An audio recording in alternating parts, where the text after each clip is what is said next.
Thanks very much, Chair. Thanks, comrades, brothers and sisters. It's great to be here again, given the opportunity. Take great pride in being invited, particularly when, as I've said on numerous occasions, I'm not going to say it again, that some people actually misunderstand what the POA stands for and what our members and the people who we work for do. But I've done that before, so I'll not do it again. I thank you, Chair. I thank your conference for allowing me the opportunity to come and speak to you again. Yeah, we've had a difficult time, but we've come through and we've won, as has been said, some recent pretty good victories. Good victories because we've stood up for what we believe in.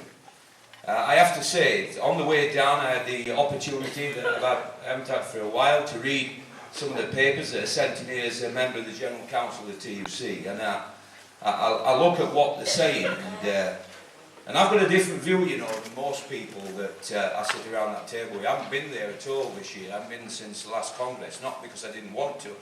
It's purely, it falls on the same day. I don't know if it was something done deliberately, but it falls on the same day as my National Executive meeting, and I know which one I'd sooner go to. But nevertheless, one of the things I picked out on it that the TUC say is that it's entitled Boosting Union Membership. And the fact that whilst we cannot give a precise figure, it's clear that the overall TUC affiliated membership will have fallen by about 330,000 over the past year. And I think that they then go on, difficult to know with the TUC at times whether they are actually going on to try and lay down something that they're going to do about it, or something that they hope other people will do about it, but it's talking about boosting. Well, I'll send a clear message, and I'll do it the next time I can attend the TUC General Council, and I will do it at the next TUC Congress. If they want to boost anything, then get off their arses and stop messing about and thinking that waving flags does anything. They need to get involved with you at the grassroots, and they need to support you in making sure that members come on board. And I have to say, it's sad to have to say that, but it is a truism, if anything is.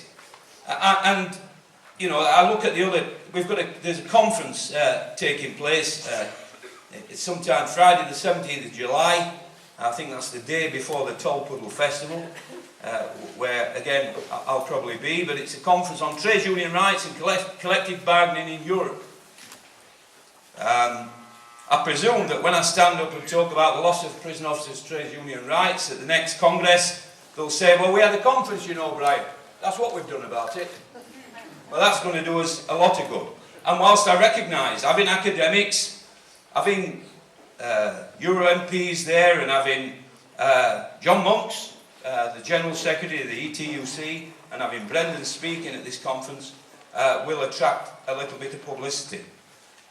I have to say, it doesn't attract as much publicity as when I got up one morning, got the National Executive to ring our prisons and took everybody out on strike. That got publicity.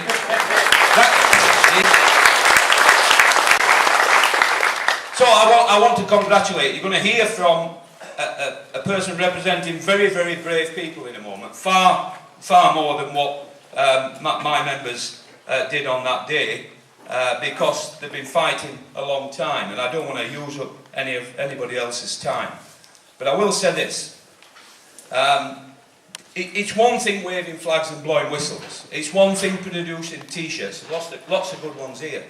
That's great. And so we should do. We should continue to campaign for what we believe in.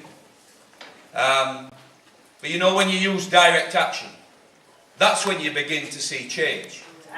That's when you begin to see change, when the workers determine, not in the direction necessarily of those who are in this elevator position that I happen to hold for a short period of time before I go as a General Secretary, but when you and the workers that work alongside you decide they've had enough.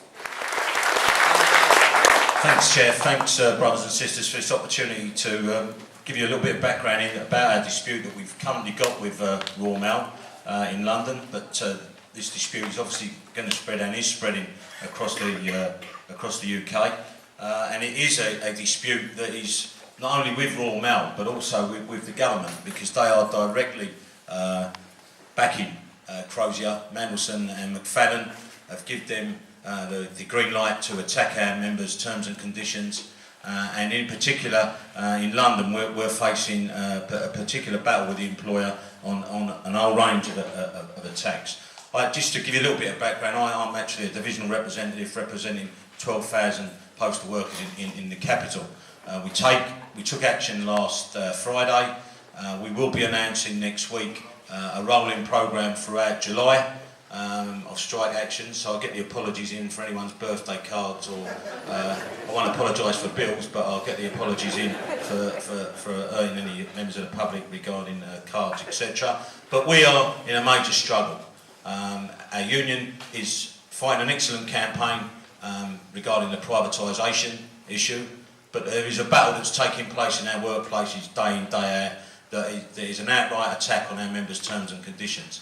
And we have said in London and on other areas of the country are saying the same in the southwest of England, parts of Scotland, and it's growing as the weeks go by. And the proposition was passed at our conference 2 weeks ago that we will be building towards a national dispute, because the dispute is about the future of our union and whether our members have a union in the workplace. And as I say, at this moment in time, the government are backing Crozier, and you can understand why. They pay them enough money, and they are attacking our people day in, day out, whether it's job cuts, their take-home pay, and their obsession with converting in London full-time jobs, or attempting to, into part-time. So it's going to be a major struggle, and you'll see in the next few weeks that that dispute will be upped. And you know, it was said by the previous speaker, our members, you know, at the end of the day, there's much said about the members. You know, our members, and all members really, once you show them that lead and they follow the lead, then you know they are magnificent and they are prepared to stand up and be candid, and they will. The only concern I've got, and it's a little bit of an internal wrangle that's going on in our union, and it was touched on also previously, is unless we can get the government to back off, or tell Royal Mail to back off, then we are in a collision course. And the problem we've got at the moment is some of the Labour loyalists within the I part of our organisation, and they are terribly embarrassed with what's going on at the moment. And I can understand to a degree some of the tactics and some of the stuff, but our members have had enough in London, and unless our national union start putting some pressure on at the highest level, and I mean at the highest level, because the members are delivering it, then we're going to have to rethink on our links with the Labour Party going forward. And we will.